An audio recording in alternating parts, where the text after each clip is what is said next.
मुद्दा स्थापित गर्नको लागि मात्रै हो तपाईहरु बालुवाटार गएको? एकदम आजको मितिमा मुद्दा स्थापित गर्न मात्रै गएको हो र तपाईले हाम्रा नेताहरूको अभिव्यक्ति हेर्नु भएको छैन।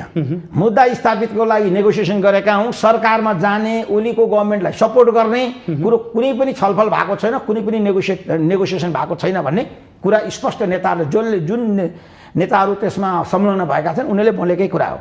त्यसमा म पनि सब्स्टेन्सिएट गर्छु। उसो भए वर्तमान सरकारमा जसपा सहभागी हुँदैन? वर्तमान सरकारमा सग्लो जसपा सहभागी हुँदैन।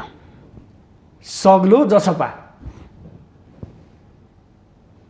फेरि यहीँनिर दुविधावास उत्पन्न भयो। कसरी दुविधावास? प्रधानमन्त्रीले उसो भए त पार्टी फुटाउनु नि भयो त, त्यसो भए तपाईहरुलाई त छिन्नभिन्न पार्दिनु नि भयो त। अनि आफै छिन्नभिन्न पार्टी आफ्नो घर जलिरहेको छ, उहाँ त अर्काको घर जलोस् भने लाग्नु नि हुन्छ नि। उहाँको प्रयास गर्ने बित्तिकै हामी त्यो आगोमा हुमिनेवाला छैनौँ, त्यो स्पष्ट हुनुहोस्। हो, खालि उहाँ अहिले राज्यको बागडोर सम्हाल्नु भएको छ, हामीले तिर्साएका छौँ हाम्रा कुरा, मुद्दा फिर्ता लिनुहोस्। हामी हाम्रो मुद्दालाई के अरे सम्बोधन गराउने हो अनि पार्टीगत रूपमा निर्णय गर्ने हो कि वैकल्पिक सरकार निर्माण गर्न कसरी अगाडि बढ्न सकिन्छ। उसो भए त तपाईहरुलाई अवसरवादी भन्लान् नि फेरि? के को अवसरवादी? त्यसो भए तपाईको सीके राउत र विप्लवले चाहिँ सम्झौता गर्दा, राज्यसँग सम्झौता गर्दा उनको पछि नलाग्नु पर्ने हो, आफ्नै के अरे राजनीतिक प्रतिस्पर्धामा राजनीति गर्नुपर्ने। हामीले पनि राज्यबाट आफ्नो माग सम्बोधन गर्ने बित्तिकै ओलीको पछि लाग्नुपर्छ भन्ने केही पनि छैन। छैन एकदम। जनता ढुक्क हुँदा हुन्छ? एकदम ढुक्क हुँदा हुन्छ। सरकारका लागि ओलीसँग सती जाने कुनै पनि हाम्रो एजेन्डा होइन। शुद्ध हाम्रो एजेन्डा हो त्यो हिजो नेपाली कांग्रेस हुँदा पनि हामीले राखेकै हो, माओवादी केन्द्र सत्तामा हुँदा राखेकै हो। मधेस आन्दोलनमा भएका झुटा मुद्दाहरू र हाम्रा माननीय जो रेशम चौधरी लगायत त्यो मान्छे जेलमा छन् उनीहरूको मुद्दा खारिज गरिदेऊ। किनभने खारिजी गरिदिउसम्म हो, त्यो ऊ राज्यमा बसिराख्दा, सरकारमा बसिराख्दा उसले गरिदियो भने वेल एन्ड फाइन हो, फाइन, त्यो आपत्ति के हो र? तर सरकारमा जाने, ओलीसँगको सहकार्य गर्ने कि वैकल्पिक सरकार निर्माण गर्ने भन्ने कुरो पार्टीको केन्द्रीय कार्यकारिणी समितिले निर्णय गर्छ। उपयुक्त समय हामी त्यो निर्णय गर्छौँ। अब माओवादी केन्द्र कत्रो के अरे तपाईँको जोखिम लिन तयार छैन भने भक्क विभाजित भएको छ, पार्टी सङ्गठन छतविच्छेद छ। हो, पार्टी सङ्गठन छतविच्छेद छ। ऊ जे पनि के अरे सिक्युरिटीमा खोज्छ। जब तपाईँ सिक्युरिटीमा खोज्ने बादा चाहिँ ओलीसँग बसेर कम्प्रोमाइज गरेर सत्तामा स्वाद चाखे भइहाल्थ्यो नि। किन यत्रो विभाजनको नाटक गर्नु पर्थ्यो? तपाईँले समर्थन वापस गर्नुहोस्, घटनाक्रम अगाडि बढ्छ नि। अविश्वास प्रस्ताव आउला, यो आएन भने विश्वासको मत लिएर विश्वासको मत आफ्नो प्रधानमन्त्रीले पुर्याउन सकेनन् भने अर्को वैकल्पिक सरकार निर्माणको होमवर्क होला, भएन भने निर्वाचनमा जाला। विकल्प त छन्। हामी राजनीतिक दलहरू निर्वाचनबाट भाग्नु हुँदैन। अर्को पार्टीको फुट हुन्छ कि उसले हामीलाई पनि बाछिटा पार्छ कि भनेर त्यही जोगाउन लागि पर्नु भएको छ तपाईँहरू? होइन, अब हिजो उसले पार्टी फुटाउन अध्यादेश ल्याएकै हो, त्योबाट पार्टी जोगायौँ र एकीकृत शक्तिको रूपमा निर्माण भयौँ। अब ऊ विवादनतिर गयो, अर्काको घर फुटाउँछु भन्नेले आफ्नो घर फुट्न थाल्यो। केपी ओलीले आफ्नो घर फुटाउन थाल्नुभयो। आफ्नो घर फुटाउँदाको हकमा के हुन्छ भने जो आफ्नो घर जलिरहेको छ उसको उद्देश्य के हुन्छ भने छिमेकीको घर पनि किन नजलोस्। त्यो ईर्ष्या, डाहा, सत्तामा बसिराख्ने प्रवृत्तिका कारणले अरूको घर जलाउन उद्यत भएका छन्। त अरूको घर जलाउने उद्यतको बेलामा हामी कसरी बस्ने? आफ्नो जल्छ भने अरूको पनि किन नजलोस्। त्यो प्रवृत्ति विकास भएको बित्तिकै सत्ताधारी पार्टीबाट विकास भएको हुनाले त्योबाट कसरी बच्ने, कति डर त्योबाट कसरी बच्ने, डर होइन, यसलाई डर पनि मान्नुहोस्, चुनौती पनि मान्नुहोस्, हाँक पनि मान्नुहोस् र भोलि नेपाली जनतालाई सशक्त राजनीतिक दलको वैकल्पिक दलको रूपमा अगाडि बढाउने। यो त विचार र सिद्धान्त कमजोर भएपछि गर्ने कुरा हुँदैन र? आफू बोलियो छैन, अर्कोले पार्टी फुटालिदिन्छ कि भनेर डराएर बस्ने हो त? होइन, त्यो त तपाईँले भनेको कुरो सही हो। राजनीतिक दलहरू नेपाली कांग्रेस, नेकपा, माओवादी केन्द्र, जसपा, राप्रपा एउटा सहमतिमा ल अब हाउस विघटन गरौँ भनेर हाउस विघटन गर्ने सिफारिस राष्ट्रपतिका लगे भइहाल्यो सर्वदलीय हिसाबले हाउसबाटै पास गराएर। चुनावी सरकार बनाउन पनि सकियो, त्यो पनि सकियो, त्यो आपत्ति परेन। निकास चाहिँ दिनु पर्यो। निकास चाहिँ दिनु पर्यो। त्यसले गर्दा मलाई लाग्छ यो वैशाख महिनाभित्रमा चाहिँ वैकल्पिक सरकार निर्माणको के अरे थालनी हुन्छ। आदरणीय दर्शकबिन नमस्कार। माउन्टेन टेलिभिजन एचडीको विशेष प्रस्तुति कार्यक्रम आजको राजनीतिमा यहाँहरूलाई हार्दिक स्वागत छ। म सुदर्शन आचार्य। दर्शकबिन, यति बेला नेपालको राजनीति अब कसरी अगाडि बढ्ला आम चासोको विषय बनिरहेको छ। दिनौँ जसो फरक फरक किसिमका निर्णयहरू आइरहेका छन्। पार्टीका आन्तरिक गतिविधि किन नहोस् अथवा विभिन्न पार्टीगत निर्णयहरू किन नहोस्, फरक फरक विचार र फरक फरक शैलीका प्रस्तुतिहरू दिनौँ जसो देख्न सकिन्छ। जनताप्रति उत्तरदायी हुनुपर्ने, विकासप्रति जवाबदेही हुनुपर्ने बेलामा नितान्त व्यक्तिगत स्वार्थका कारण आजको यो अवस्था आएको सहजै अनुमान लगाउन सकिन्छ र यसभित्र रहेका विभिन्न राजनीतिक पात्रहरूले यो अवस्था सिर्जना गरेको भनेर विश्लेषण पनि गरिन्छ। आज हामी नेपालका समग्र राजनीतिक दलहरूले खेलिरहेको भूमिका र त्यसमध्ये पनि जनता समाजवादी पार्टी जसपाको भूमिका कस्तो छ, जसपा आज 1 वर्ष आफ्नो पार्टीको समय अवधि गुजार्दै गर्दा के कस्ता कामहरू गर्यो र अहिलेको सत्ता समीकरणमा निर्णायक मानिएको जसपा के गर्दैछ, सरकारसँग विभिन्न चरणका वार्ताहरू भइरहेका छन्। ती वार्ताहरू र त्यसको निर्णय कहिले आउँछ, यो विषय पनि आज हामी उठान गर्नेछौँ। साथसाथै समसामयिक राजनीति विषय त छँदैछ। यसका लागि आज हाम्रो स्टुडियोमा जसपाका नेता, केन्द्रीय सदस्य समेत हुनुहुन्छ उहाँ अर्जुन थापा हुनुहुन्छ। उहाँलाई स्वागत गरौँ। स्वागत छ यहाँलाई माउन्टेन टेलिभिजनमा। धन्यवाद। हामी जसपाको 1 वर्ष पुरा आज हामी यहाँबाट सुरु गरौँ।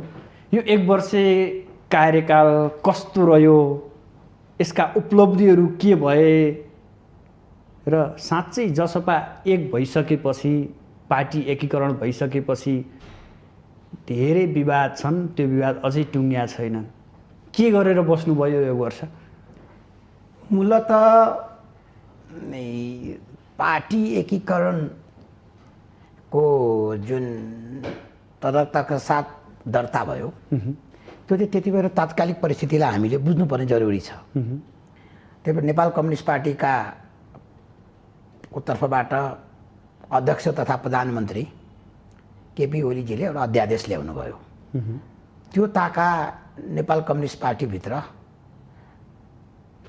सचिवालय सदस्यहरूको बिचमा पार्टीको उत्कर्ष विवाद चलिरहेको थियो। विवाद उत्कर्षमा थियो। त्यो उत्कर्षमा भइरहँदाखेरि चाहिँ अध्यादेश ल्याएर विशेष गरी सङ्घीय समाजवादी पार्टी र राष्ट्रिय जनता पार्टीलाई टार्गेट गरेर अध्यादेश ल्याइयो। जुन अध्यादेशमा चाहिँ केन्द्रीय समितिको 40% अथवा संसदीय दलको 40% कुनै एकमा भएमा पार्टी दल दर्ता हुने सक्छ र पार्टी विभाजनतर्फ जान सक्छ भन्ने जुन अध्यादेश ल्याइयो, तात्कालिक अवस्थामा त्यो अध्यादेशको विरोध पनि भयो र समाजवादी पार्टीमाथि प्रहार सुरु भयो। त्यो प्रहारलाई हामीले तात्कालिक अध्यादेशको विरोध गर्दै त्यो प्रहारलाई हामीले खेप्यौँ र दुईटै पार्टीले चाहिँ जो एकीकरणकै लागि एक हिसाबले स्लो मोसनमा भए पनि एकीकरणको वार्ता चलिरहेको थियो, त्यसलाई हामीले चाहिँ 24 घण्टेमा बदलिएर एकीकरणको घोषणा गऱ्यौँ र मजबुत राजनीतिक शक्तिको रूपमा, वैकल्पिक शक्तिको रूपमा उदाउने जुन प्रयास थियो त्यो प्रयास अगाडि बढेको हो। अब आउँदा 1 वर्ष हामीले उपलब्धि के गर्यौँ त भन्दा 1 वर्षको उपलब्धिमा कमसेकम त्यहाँ जसरी पछि निर्वाचन आयोगमा केन्द्रीय कार्यकारिणी समिति पदाधिकारीको दल दर्ता गर्ने प्रक्रियामा पनि धेरै कुरो मिलेको थिएन। अब डाक्टर बाबुराम भट्टराईजीलाई सङ्घीय परिषदको अध्यक्ष दिनुपर्छ भन्ने मान्यता हुँदै पनि उहाँकै अग्रसरतामा पार्टी दल दर्ता भएको थियो, मुख्य भूमिका उहाँले खेल्नु भएको थियो। तर दल दर्ता गर्नमा उहाँले जुन सेक्रिफाइस देखाउनु भयो, पछि पार्टीले पनि आफूलाई सुधार गर्दै उहाँलाई सङ्घीय परिषदको अध्यक्षमा फेरि पुनर्नियुक्ति पनि दियो र यसरी पार्टी चाहिँ एकीकरणको घोषणा भयो। सबभन्दा ठुलो कुरो के हुँदो रहेछ भने त्यो एकीकरण मात्रै गरेर भएन, वैचारिक साङ्गठनिक एकीकरण मूल हुँदो रहेछ। 20-50 नेता केन्द्रमा केन्द्रीय कार्य समितिका नेताहरू मिलेर पार्टी एकीकरणको घोषणाको कुनै अर्थ राख्दैन जब तक त्यो चाहिँ पार्टीको सबै तह हुँदै ग्रासरुट लेभलसम्म विचारबाट सिद्धान्तबाट ओतप्रोत हुँदै एकीकरण र समायोजन जाने र त्यसै अनुसार चाहिँ पार्टीले लिएको। त्यति बेला हामीले के ल्याएको थियौँ भने 6 महिनाभित्र विधान अधिवेशन गर्छौँ भनेर। कोरोना थियो, कोरोनाको व्याप्त थियो, लु 6 महिना सकेन, 1 वर्षको पनि टार्गेट राख्न सक्नु पर्थ्यो नि। त्यसले गर्दा यो 1 वर्षमा पनि हामीले विधान अधिवेशन गर्न सकिराखेको छैनौँ।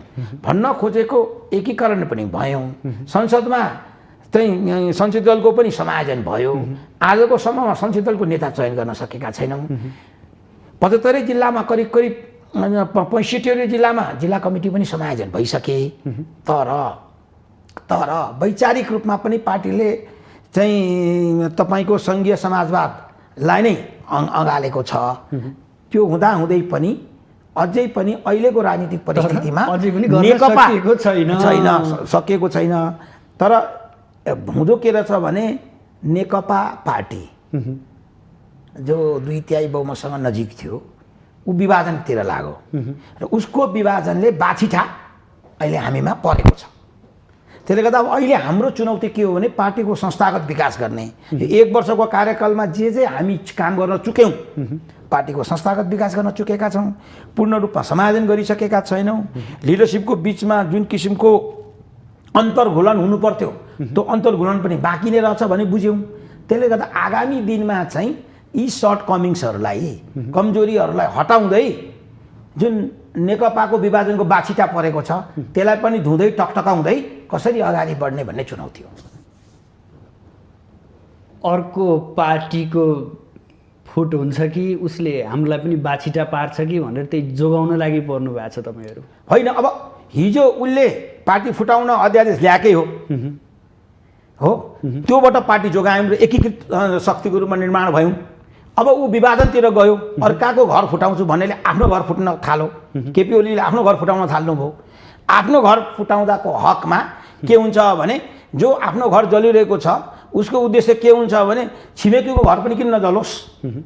त्यो ईर्ष्या, डाहा, सत्तामा बसिराख्ने प्रवृत्तिका कारणले अरूको घर जलाउन उद्यत भएका छन्। त अरूको घर जलाउने उद्यतको बेलामा हामी कसरी बस्ने? आफ्नो जल्छ भने अरूको पनि किन नजलोस्। त्यो प्रवृत्ति विकास भएको, विशेष गरी सत्ताधारी पार्टीबाट विकास भएको हुनाले त्योबाट कसरी बच्ने, कति डर त्योबाट कसरी बच्ने, डर होइन, यसलाई डर पनि मान्नुहोस्, चुनौती पनि मान्नुहोस्, हाँक पनि मान्नुहोस् र भोलि नेपाली जनतालाई सशक्त राजनीतिक दलको वैकल्पिक दलको रूपमा अगाडि बढाउने। यो त विचार र सिद्धान्त कमजोर भएपछि गर्ने कुरा हुन्, होइन र? आफू बोलियो छैन अर्कोले पार्टी फुटालिन्छ कि भनेर डराएर बस्ने हो त? होइन, त्यो त तपाईँले भनेको कुरो सही हो। तर अब के हुन्छ भने यो जुन मधेस आन्दोलनबाट निक्लेका जुन राजनीतिक दलहरू छन् यिनीहरू विगतमा टुटफुट हुँदै अगाडि बढ्दै जुट्दै अगाडि बढ्दै आएका शक्तिहरू हुन्। अनि त्यही शक्ति भएको हुनाले चाहिँ एउटा महसुस पार्टीभित्र के छ भने फुट्दा दुर्भाग्य हुन्छ, जुट्दा शक्ति आर्जन हुन्छ भन्ने कुरा नेताहरू त्यसमा चाहिँ कन्भिन्स छन्। चेत खोलिसकेका छ। अब सवाल के आएको छ भने पार्टीको एउटै नीति सिद्धान्त धार कसरी बनाउने र राष्ट्रिय राजनीतिमा अहिलेको अवस्थामा चाहिँ पार्टी अनिर्णित अवस्थामा बस्नु हुँदैन भन्ने जुन मान्यताबाट पार्टीभित्र दबाब बढेको छ त्यसलाई यो पार्टी निर्णायक शक्तिको रूपमा आफूलाई निर्णय क्षमताका साथ अगाडि बढ्नुपर्छ भन्ने मुभमा पार्टी अगाडि बढ्नुपर्छ भन्ने नै हाम्रो चाहिँ दबाब पनि हो, अनुरोध पनि हो। 1 वर्षमा संसदीय दलको नेता छान्न नसक्ने अझै पार्टी बलियो बनाउने भनेर हुन्छ र? हामी संसदीय दलको नेता त समयअनुसार छानिहाल्छौँ नि। समयअनुसार सरकारमा जानुपर्दा हामी छानिहाल्छौँ नि। त्यो त समयको माग अनुसारै हुन्छ नि। त्यसले गर्दाखेरि त्यसमा त्यति हामी बलि संसदीय दलको समायोजन भर्खर 1 महिना भएको छ। हाम्रो 2टा संसदीय दलको समायोजन 1 महिना भएको छ। संसदीय दलको नेता पनि चयन गर्छौँ। हो, विधि विधान खै त? हामी विधान त छ नि। अहिले जे भए पनि निर्वाचन आयोगमा हामीले विधान बाकाइदा दिएर विधानअनुसार नेपालको निर्वाचन आयोगको नियमअनुसारले पार्टी दर्ता हुन्छ नि। बिना विधान त पार्टी चल्न सक्दैन। परिमार्जनका कुराहरू अब त्यो परिमार्जन विधान अधिवेशन गर्नुपर्ने थियो, त्यसमा हामी चुकेका छौँ। चुकेको कुरा नेपाली जनताको बिच स्पष्ट राख्नुपर्छ। र हामी नेताहरूलाई के भन्छ, विधान अधिवेशन चाँडोभन्दा चाँडो गर्नुहोस्। त्यो भएपछि के हुन्छ भने त्यो विधान अधिवेशनबाट पारित भएको विधानले पार्टीको महाधिवेशन गर्छ। तर यो सबै हुन नपाउँदै फेरि पार्टी फुट्छ भन्ने आकलन गर्न थालिएको छ। होइन, अब बजारको आकलनलाई त हामीले नकार्न सक्दैनौँ नि। बजारमा त आकलन हुन्छ पनि। पार्टीभित्र चाहिँ दृष्टिकोणमा केही फरक देखिने बित्तिकै नेताहरूमा दृष्टिकोणमा केही फरक देखिने बित्तिकै मान्छेहरू नेताहरू पुग्नु भएको छ त्यहाँ। कसो विभिन्न विचारहरू बोकेका नेताहरू पुग्नु भएको छ त्यहाँ। हजुर। यस कारणले पनि तपाईँहरूलाई सकसै भएको भन्छन् क्या बाहिर। सकस भन्दा पनि तपाईँको पार्टीभित्र नेताहरूको बिच चाहिँ अन्तर्क्रियाको चाहिँ कमी हो। सकस भन्दा पनि अन्तर्क्रियाको कमी हो। अनि त्यो अन्तर्क्रियाको कमी भइसकेपछि के हुन्छ, त्यसले शङ्का उब्जाउँछ। अनि झुन्ड तीभित्र पनि झुन्ड नेताले एउटा नीति बनाउँछ र मिडियामा फ्ल्यास गर्न थाल्छ। हालाकि पार्टीले आधिकारिक रूपमा नीति बनाएकै हुँदैन हो। उसले उसो केन्द्रीय कार्यकारिणीबाट पोलिसी स्पेल आउट गरेकै हुँदैन। झुन्डले एउटा पोलिसी स्पेल आउट गरेर अगाडि दौड्न थाल्छ, अनि समस्या हुन्छ। कि ठुला पार्टीहरू पनि भित्र 2-3 गुट छन्, हामी पनि 2-3 गुट हुनुपर्छ भनेर त त्यो अनुसरण त गरे होइन नि। हामी त्यो नगरौँ भन्ने हो। मैले तपाईँलाई भने नि, बाछिटा परिसकेको छ होइन। म शुद्ध छु, अरूमा गुटबाजी छ, अन्य राजनीतिक दलहरू विधानअनुसार चल्दैनन्, अध्यक्षले विधान मिच्छ, मेरोमा त्यस्तो छैन भनेर म तपाईँसँग ठुलो आदर्श कुरा किन गर्ने, ढाँट्ने कुरा किन गर्ने? पानी माथिको ओभानो भनेर के गर्नु? त्यो आखिरमा यी राजनीतिक दलहरूले नै संविधानलाई संरक्षण गर्ने हो, जोगाउने हो, संशोधन गर्ने हो, परिमार्जन गर्ने हो। यिनीहरूकै प्रतिनिधिले संसद चलाउने हो। अब संसद विगत संसद पुनर्स्थापित हुन्छ, त्यसका लागि कार्यकर्तालाई हामी सडकमा ल्याउँछौँ हो। अनि संसद विघटन के अरे असंवैधानिक हो भनेर हामी भन्छौँ। अनि पुनर्स्थापित संसद चल्दैन, चलाउन राजनीतिक दलहरू जिम्मेवार हुँदैनौँ। असंवैधानिक हो भन्छौँ, विरोध प्रदर्शन पनि गर्छौँ, तर बालुवाटारमा गएर प्रधानमन्त्रीसँग नजिक पनि हुन्छौँ भन्ने। प्रधानमन्त्रीसँग नजिक हुनुभन्दा पनि कुरा के हो भने नि, राज्य त आज केपी ओलीजीकै पकडमा छ नि त। हिजो राज्यले केपी ओलीजीले चाहिँ तपाईँको यो मधेस स्वतन्त्र राष्ट्र हुनुपर्छ भन्ने दृष्टिकोण राखेर आन्दोलन गर्ने सीके राउतलाई पनि मूलधारमा ल्याउने नाममा मैले उनीसँग सम्झौता गरेँ नि। त्यो सम्झौता त गरेँ, तर सीके राउतले ओलीका पछि छैन नि। ऊ आफ्नो पार्टी सञ्चालनमा छन्। भर्खर उनले जनकपुरमा पार्टी अधिवेशन गरे हो। विप्लव त आफै भन्नुहुन्छ, उहाँ आफै के अरे सरकारसँग सम्झौता गरेर आफै प्रतिबन्ध लगाउनु भयो, आफै खोल्नु भयो, आफै खोल्नुभयो। ओपन पोलिटिक्समा विप्लवजी आउनुभयो।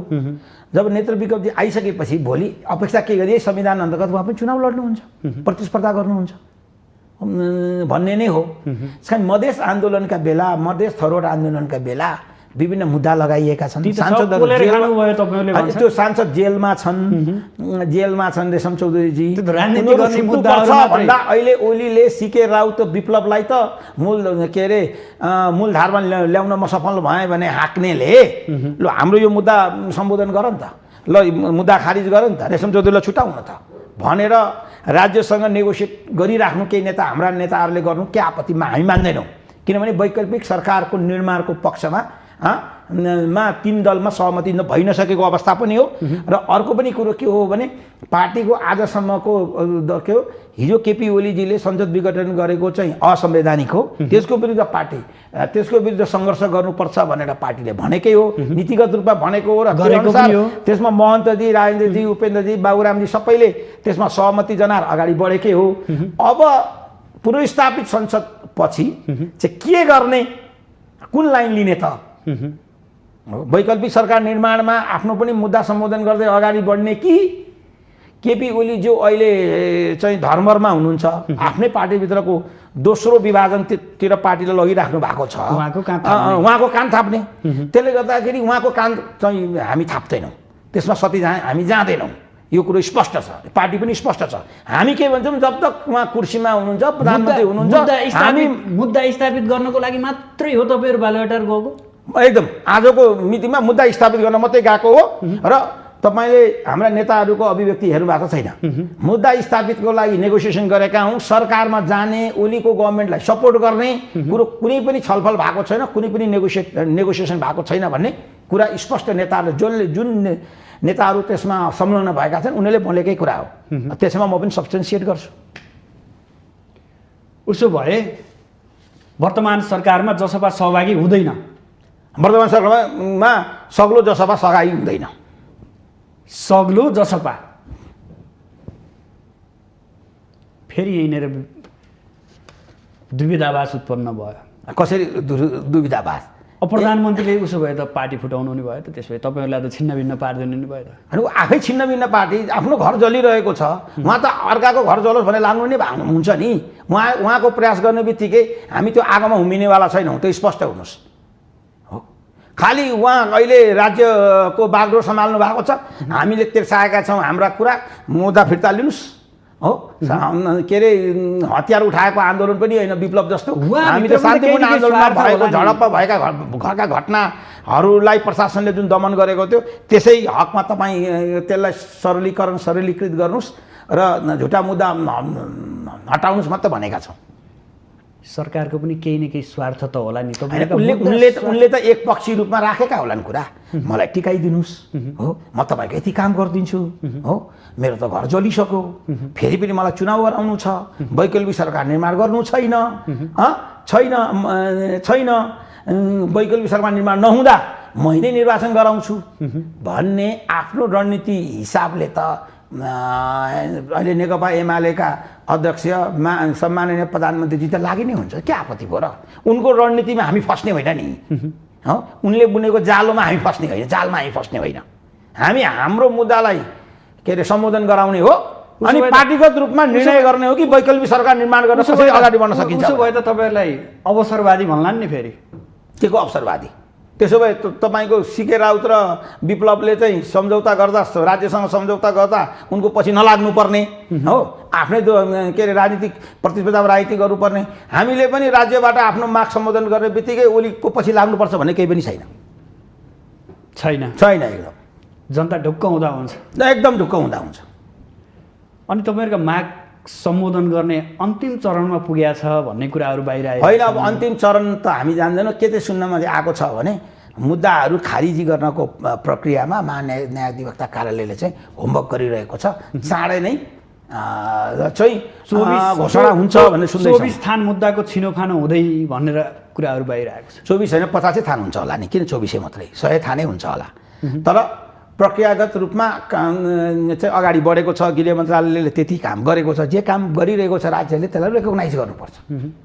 हो, त्यसले गर्दाखेरि चाहिँ काम अगाडि बढेको भनेर हामी सुनेका छौँ, तर विधिवित रूपमा यति काम भयो भनेर सरकारको तर्फबाट केही घोषणा भएको छैन। रेशम चौधरी चाहिँ छुट्ने सम्भावना छ? उसो भए छुट्नुपर्छ, छुटाउनुपर्छ भन्ने हाम्रो मान्यता हो। त्यसका लागि तपाईँ कानुन परिवर्तन गर्नुपर्छ भन्ने पनि हामी भोट हाल्न तयार छौँ। अनि संविधान संशोधनको कुरा? त्यसमा संविधान संशोधन, रेशम चौधरीको रिहाई, यी सब हामीलाई थाहा छ नि। हिजो नेपाली काङ्ग्रेस र माओवादी केन्द्रले संविधान संशोधनको मुद्दालाई हामीलाई सम्बोधन गर्ने गरी चाहिँ मुद्दालाई के अरे गत निर्वाचन अगाडि संसदमा टेबल हुँदाखेरि त्यो केपी ओलीजी को एमाले त्यसलाई असफल बनाएको होइन। त्यसले गर्दाखेरि हामीलाई के छ भने केपी ओलीजीलाई उनलाई अप्ठ्यारो परेको बेलामा हामी माग तेर्साउँछौँ, लु यो पनि पुरा गर न। पुरा गर्न भनेको तिम्रो त 2/3 त पुग्दैन, त तिमीले टेबल त गर्न सक्छौ नि हाउसमा, सरकार त तिम्रो हातमा छ नि। सरकारले संविधान संशोधनको प्रस्ताव ल्याउने हो नि त सदनमा, तर उहाँ सदन चलोस् भन्ने पक्षमा छैन। अनायास उहाँले सदन बन्द गरिदिनु भयो, एमसिसीको चर्चा चलाइदिनु भयो अनि बन्द गरिदिनु भयो। निर्णायक शक्ति भएको भएर फुर्ती लगाइरहनु भएको छ यहाँले? हामी किन फुर्ती लाउने? हामी निर्णायक शक्ति होइन। नेपाली काङ्ग्रेस र माओवादी केन्द्रले चाहिँ यो सरकारलाई विस्थापित गर्नुपर्छ भनेर अग्रसरता लिँदाखेरि हामी साथ दिन तयार छौँ, सवाल त्यो हो। तर उहाँहरू पनि हामीलाई चाहिँ देखाएर स्केप गरेर राख्नु भएको, त्यो गर्न पाइँदैन। कमाइरहनु भएको छ उहाँले, कारण के देख्नुहुन्छ?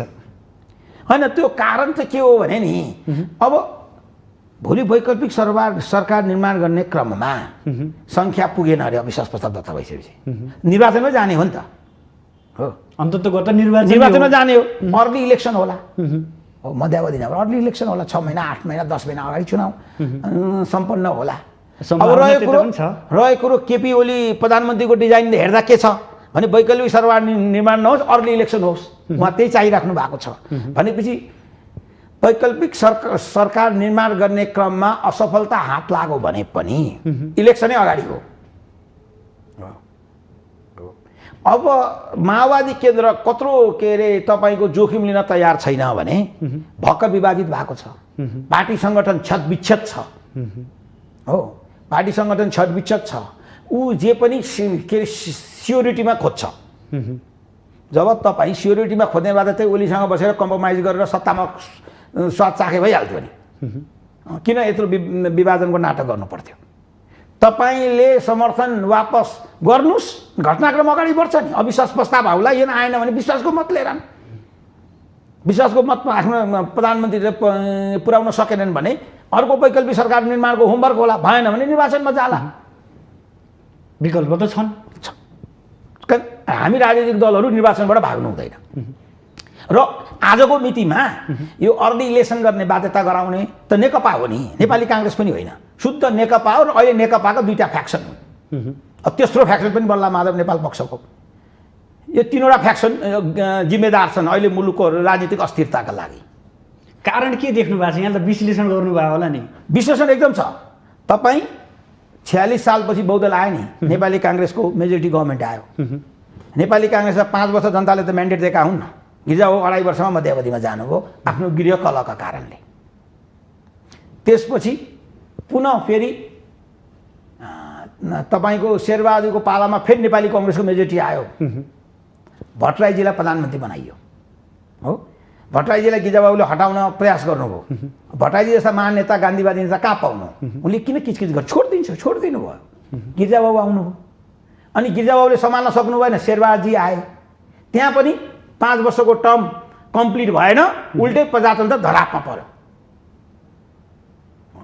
अब 2 दशकपछि नेकपाले बहुमत ल्यायो एमाले प्लस बहुमत ल्यायो बहुमत ल्याइसकेपछि त अब उहाँहरूले 5 वर्ष सञ्चालन गर्नुपर्ने जिम्मेवारी राज्यले जनताले दिएको हो नि त तर उहाँ त्योभन्दा अगाडि नै विखरित हुन थाल्नुभयो भनेपछि यो देशमा एउटा बुझ्न जरुरी छ यहाँले सत्ताको उन्माद हो या यो पार्टीभित्रको पोलिटिकल म्यानेजमेन्टको कमी हो व्यवस्थापन भयो एकदम व्यवस्थापनको कमी हो त्यो हाम्रोमा पनि होला कमी कमजोरी छ त्यो त्यही त चुनौती हो भोलिको लागि अनि लिडर्सहरू बढी ग्रिडी मै हुनुपर्छ अर्को हुनु हुँदैन त्यहाँ सेयरिङ र कलेक्टिभनेस कम छ लिडर्सहरूमा सेयरिङ पनि त हुनु पर्यो आखिरमा केपी ओलीजीले 2.5 वर्ष खाएर प्रचण्डजीलाई ह्यान्डओभर गरिदिएको भए त्यो द्वन्द्व आउँदैन थियो होला नि सम्झौता अनुसार नै गएको भयो उनीहरूले भनेकै सम्झौता अनुसार गएको भए भनिसकेपछि हाम्रोमा सेयरिङको भावना छैन नितान्त व्यक्तिगत स्वार्थका कारण अन्त स्वार्थ व्यक्तिगत नेताको बिच एउटा झुन्ड हुन्छ कोटेरी हुन्छ त्यो कोटेरीले त्यही अनुसार ड्राइभ गराउँछ अनि त्यसले पार्टी विभाजन हुन्छ सो विवेकले चल्ने होइन सो विवेकले चल्दैनन् अनि उसलाई महत्त्वाकांक्षा बढ्छ कोटेरीले महत्त्वाकांक्षा बढाउँछ किन कोटेरी पनि त त्यहाँ बाँच्छ नि सत्ताको स्वाद लिइरहेको हुन्छ कोटेरीले त्यो कोटेरीले सत्ताको स्वाद लिन्छ यो नेता भोलि विस्थापित हुने बित्तिकै त हाम्रो कोटेरी जो सत्तामा छ त्यो पनि धराशयी हुन्छ किन आफ्नो आयु नलम्ब्याउने अनि त्यो कोटेरीले त्यो नेतालाई त्यही अनुसारको सेभ गर्छ अनि नेता त्यो कोटेरी तोड्नै सक्दैन अहिलेको राजनीतिक घटना यही हो नितान्त व्यक्तिगत स्वार्थ होइन व्यक्तिगत स्वार्थ भन्दा पनि तपाईँको व्यक्तिगत स्वार्थ हुन्छ त्यो व्यक्तिगत स्वार्थलाई केही झुन्ड एउटा नेताको ब्याकिङमा केही झुन्डको स्वार्थ बन्छ पार्टीभित्रको गुटको स्वार्थ बन्छ अनि त्यसले दुर्घटना ल्याउँछ अनि त्यो दुर्घटना ल्याइरहँदा अहिले जनता समाजवादी पार्टीमा केही नेताहरू प्रधानमन्त्रीसँग नेगोसिएसन गरिरहेछन् तपाईँ सुन्नुहुन्छ नि तपाईँ मिडियाबाट के बाबुरामजी उपेन्द्रजीहरू ओपनली होइन यो ओलीको सरकार विस्थापित गर्नुपर्छ वैकल्पिक सरकार निर्माण गर्छ तीबाट हाम्रो मुद्दा सम्बोधन गर्नुपर्छ भनिराख्नु भएको छ हो अनि त्यसले गर्दा बजारमा के हुन्छ भने हिजो त घटना त अरू राजनीतिक दलमा घटेको छ नि, आफ्नोमा पनि आफ्नै पार्टीमा पनि विगतमा घटेको छ। मधेसी जनअधिकार फोरमको पालादेखि तमलो पापाको पालादेखि बाबुरामजीको आफ्नै हिस्ट्रीकै पालादेखि त यी घटना घटिरहेको छ। अनि आधा दर्जनभन्दा बढी समूह अहिले एक ठाउँमा छन्। अनि राजनीतिक पण्डितहरूले विशेषज्ञहरूले चाहिँ यो अब दुई धार छ, अब यो दुई धार चाहिँ यो पार्टीभित्र दुई धार देखिन्छ, अब यो गएर चाहिँ यसको चाहिँ परिणति चाहिँ विभाजनमै हो भनेर कसैले आँकिहाल्यो भने त्यो आश्चर्य मान्ने कुरै भएन, टाउका गर्न सुरु हुन्छ होइन, त्यो आश्चर्य मान्ने कुरै भएन नि। त्यसले गर्दाखेरि चुनौती हाम्रो आज जसपाको यो के अरे पहिलो वर्षगाँठमा चाहिँ के हो भने चुनौती नै हो त्यो संस्थागत पार्टीलाई र संस्थागत वैचारिक सैद्धान्तिक रूपमा कसरी विकास गरेर लिएर जानुहुन्छ र लिडरसिप म्यानेजमेन्ट र पार्टीभित्रको पोलिटिकल म्यानेजमेन्ट तपाईँले गर्न सक्नुभयो भने पार्टीको भविष्य रहन्छ।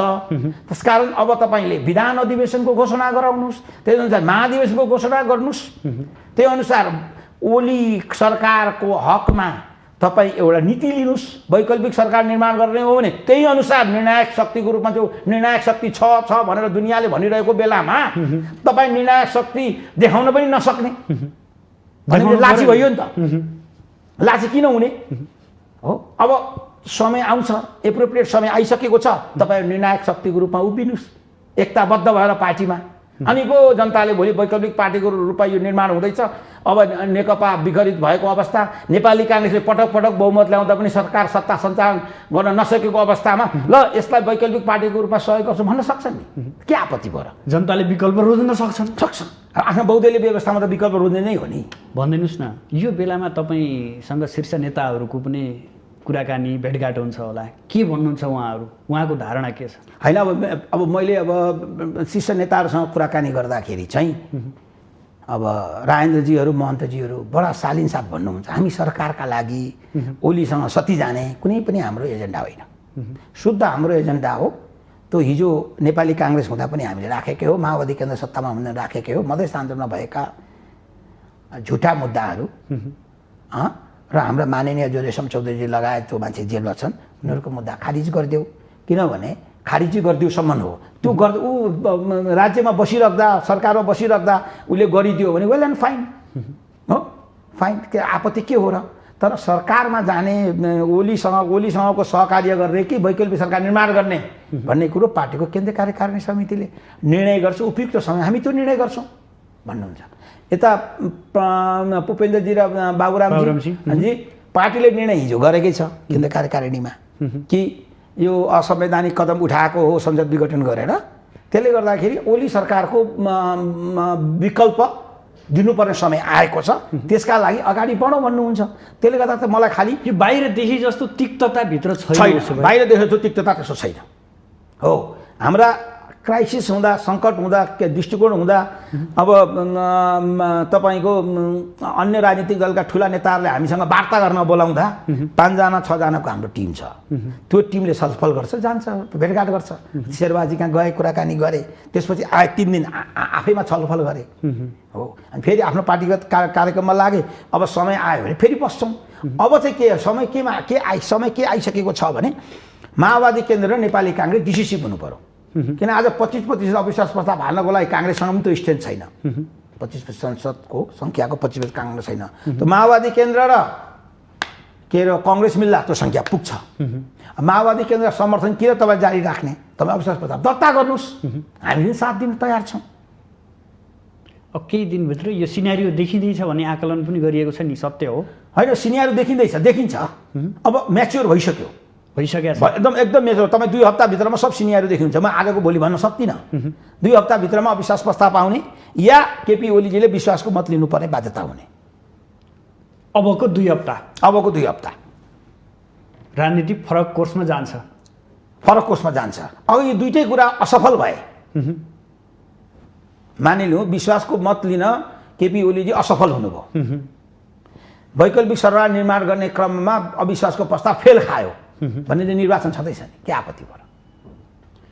अन्तिम निर्वाचन नै हो गन्तव्य, तर कसको नेतृत्वमा कसरी जाने बाटो मात्रै फरक हो। होइन, अब यहाँ त कस्तो हुन्छ भने यो थर्ड वर्ल्ड कन्ट्री नभएको भए त आपत्ति हुँदैन थियो, जो काम चलाउ सरकार हुन्थ्यो उसले चुनाव गराइहाल्थ्यो।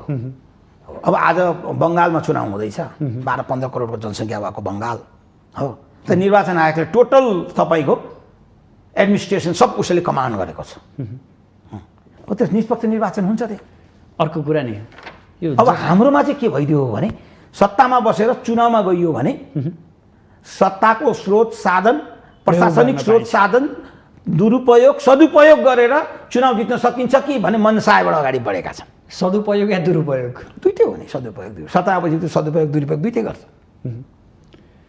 अर्को कुरा नि जसपालाई आरोप लाग्ने गर्छ क्या यो दक्षिणबाट निर्देशन आउनुपर्छ उसलाई जे निर्णय गर्न पनि त्यो निर्णय आइपुगेको छैन त्यही भएर ढुलमुल गरिरहेछ भन्ने अर्को आरोप पनि छ क्या होइन त्यसो यो आरोप लाउँदा त जेल आउँदा पनि भयो अब त्यो आरोप लगाइदिएको भए त पार्टीभित्र त फरक फरक दृष्टिकोण हुँदैन थियो नि एउटै दृष्टिकोण हुनुपर्थ्यो नि त दक्षिणबाटै गाइडेड भएको भए पार्टीभित्र एउटै दृष्टिकोण हुनुपर्थ्यो नि गाइडेड पार्टी त एउटै हुनुपर्छ एउटै दृष्टिकोण लिएर हिँड्नुपर्थ्यो त अर्काको झोला नै बोक्ने हो दृष्टिकोणै बोक्ने हो भने यो सरासर गलत हो हामीले चाहिँ यो अवसर केमा चाहिँ प्रयोग गर्न खोजेको हो जब तक अन्योलता छ जब तक वैकल्पिक सरकार निर्माण गर्ने कदम उठाइएको छैन राज्यबाट आफूले उठाएका मुद्दालाई ज्यादा से ज्यादा सम्बोधन होस् भन्ने चाहना हो यावत मुद्दाहरू छन् यावत छन् मुद्दाहरू अब निकास दिनुपर्छ देशलाई कमसेकम समृद्धिको बाटोमा त डोर्याउनु पर्ने हुन्छ यी राजनीतिक दलहरू सधैँभरि यस्तै किचलो आन्तरिक झगडा गर्ने देशलाई सोही बाटोमा डोर्याउन नसक्ने यसले कता कता यो व्यवस्था नै फेलियर भयो कि भन्ने आशंकाहरू पनि गरिन्छ होइन हामी त भनिरहेका छौँ नि यो जारी भएको संविधान हाम्रो पार्टीको एजेन्डामा हामीले भने यो जारी भएको संविधान अपुरो हो यसलाई यो सुधारिएको संसदीय प्रजातन्त्र ल्याइदिएपछि यो टिक्न गाह्रो हुन्छ यो संविधान यो घटना छ तपाईँको 36 सालमा विद्यार्थी आन्दोलन भयो परिणति के भयो भने राजा वीरेन्द्रले सुधारिएको पञ्चायती व्यवस्था सुन्नुहोस् सुधारिएको पञ्चायती व्यवस्था रोज्ने कि बहुदलीय व्यवस्था रोज्ने भने जनमत भयो स्रोत साधन शक्ति सबै थियो सुधारिएको पञ्चायती व्यवस्थाले चुनाव मतलब जित्यो र सुधारिएको पञ्चायती व्यवस्था कसरी सुधारियो त भन्दा बालिग मताधिकार दिइयो त्यहाँ बालिग मताधिकार दिएर सुधारिएको भनियो नन पार्टी सिस्टमै थियो निर्दलीय व्यवस्था नै थियो तर जनता चाहिँ राष्ट्रिय पञ्चायतमा निर्वाचित हुनको लागि बालिग मताधिकार भनेर डाइरेक्ट चुनावमा जानु पर्थ्यो अनि त्यहाँबाट 20,000 30,000 40,000 भोट लिएर अनि राष्ट्रिय पञ्चायतमा पुग्थे त्योभन्दा अगाडि निर्दलीय पञ्चायती व्यवस्थामा चाहिँ इन्डाइरेक्ट इलेक्सन हुन्छ जिल्ला पञ्चायतको सभापतिको निर्वाचन भए जस्तै वार्डका प्रतिनिधिहरू गाविसका प्रधान पञ्चहरूले भोट हाल्थे राष्ट्रिय पञ्चायत सदस्यको लागि अनि जान्थे अनि त्यो बालिग मताधिकारले के हो भने ग्रासरुटसम्म निर्वाचन भयो नगरपालिकामा गाउँपालिकामा भयो जनपक्षीय उम्मेदवारहरू चुनाव लड्न थाले यहाँ हरिबोल भट्टराई हरिबोल भट्टराईहरू निर्वाचित भए तपाईँलाई थाहा छ त नि यहाँ त्यो सुधारिएको पञ्चायती व्यवस्थापनको बालिग मताधिकारको परिणाम के भयो भने पञ्चायती व्यवस्था त छ सुधार छ हरिबोल भट्टराई काङ्ग्रेसको ब्रान्डेड मान्छे आए तर उसले काङ्ग्रेस भनेर जितेनन् तर यो काङ्ग्रेसको उम्मेदवार हो भने जनताले त भोट हाले त्यसको परिणाम के हो भने त्यो सुधारिएको पञ्चायती व्यवस्थाको संविधान 10 वर्षभन्दा उता टिकेन अब हामी यहाँ वेस्टमिनिस्टर मोडलको कपी पनि गरिरहेका छैनौँ सुधारेका छौँ के सुधार्यौँ त भन्दा अस्थिरतालाई हटाउँ त्यही हो नि घरिघरि सरकार ढल्ने र निर्माण हुने क्रमलाई चाहिँ अस्थिरता ल्यायो त्यो प्रावधानहरू त्यो अस्थिरताका प्रावधान जति छन् त्यो सबै हटाइदिउँ भनेर हटाउन थाल्यौँ दल विभाजनवाला कडा कानुन ल्यायौँ 40% दुइटै केन्द्रीय समितिमा पनि संसदीय दलमा रहनुपर्छ भनेर दल विभाजन नहोस् भनेर हामी आयौँ त्यसैले अप्ठ्यारो पर्यो अब हेर्नुहोस् अब कुरा के हो भने प्रधानमन्त्रीसँग संसद विघटन गर्ने प्रेरोगेटिभ रहनु हुँदैन किनभने हिजो गिरिजाबाबुले पनि संसद विघटनको डन्डा चलाउनु भयो मनमोहनले पनि चलाए शेरबहादुरले पनि चलाए कारण त्यो अस्थिरताको धोतक हो त्यसले गर्दाखेरि प्रधानमन्त्रीले त्यो प्रेरोगेटिभ दिनु हुँदैन भन्दै पनि केपी ओलीजीले गरिदिनु भयो नि यो त मेरो प्रेरोगेटिभ हो विशेषाधिकार हो संसद विघटन गर्ने भनौँ तर जुडिसियल एक्टिभिजम अन्तर्गत न्यायिक सक्रियता अन्तर्गत हामीले केस लग्यौँ अदालतले संवैधानिक अदालतले तपाईँको त होइन भनिदियो। अब तर हामी- अब रिभाइभ भएको हाउस अकर्मण्य भएपछि के गर्ने? अब हामी अन्ततिर पनि छौँ। जति गुनासाहरू छन्, जति पार्टीभित्र आन्तरिक किचलो छ, यसलाई समाधान गर्नै पर्छ, निकास निकाल्नै पर्छ। अबको निकास के देख्नुहुन्छ यहाँले? अबको निकास के हुन्छ भने एउटा वैकल्पिक सरकार निर्माणको अभ्यास हुनुपर्छ, संसदबाटै हुनुपर्छ। अगर संसद विघटनलाई चाहिँ पुनर्स्थापित हाउसले गरिदिएको हो भने त्यो संसदले एउटा वैकल्पिक सरकारको निर्माणमा अग्रसत्ता लिनुपर्छ। अगर अग्रसत्ता लिन सकेन भने मेजर राजनीतिक दलहरू नेपाली काङ्ग्रेस, नेकपा, माओवादी केन्द्र, जसपा, राप्रपा एउटा सहमतिमा ल अब हाउस विघटन गरौँ भनेर हाउस विघटन गर्ने सिफारिस राष्ट्रपतिका लगे भइहाल्यो सर्वदलीय हिसाबले हाउसबाटै पास गराएर। चुनावी सरकार बनाउन पनि सक्यो, त्यो पनि सकियो, त्यो त आपत्ति परेन। निकास चाहिँ दिनु पर्यो। निकास चाहिँ दिनु पर्यो। त्यसले गर्दा मलाई लाग्छ यो वैशाख महिनाभित्रमा चाहिँ वैकल्पिक सरकार निर्माणको के अरे थालनी हुन्छ। बजेट अधिवेशन सुरु हुँदा बित्तिकै यो प्रक्रिया प्रारम्भ हुन्छ। प्रारम्भ हुन्छ। त्यसपछि यो सरकारले बजेट ल्याउँदैन। उसले ल्याउनु पऱ्यो, इन्टरिम ल्याउनु पर्छ, फुल बजेट जुन सरकार आउँछ त्यसले ल्याउँछ। हस्, यहाँसम्म आइदिनु भयो, आफ्नो महत्त्वपूर्ण विचार र महत्त्वपूर्ण समय अभिव्यक्त गरिदिनु भयो, यसका लागि यहाँलाई विशेष आभार। ल धन्यवाद। तपाईँले मलाई माउन्टेन टेलिभिजनमा बोलाएर आफ्नो विचार र पार्टीको विचार पोख्ने जुन अवसर दिनुभयो त्यसको लागि मुरी धन्यवाद व्यक्त गर्दछु।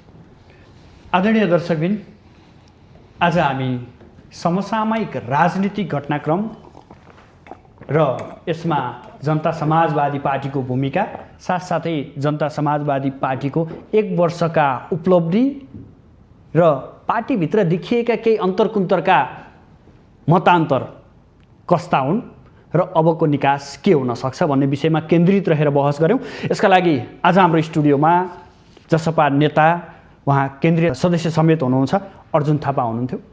भोलि नयाँ विषयवस्तु र नयाँ अतिथिका साथ उपस्थित हुनेछु। आजलाई भने बिदा दिनुहोस्। नमस्कार।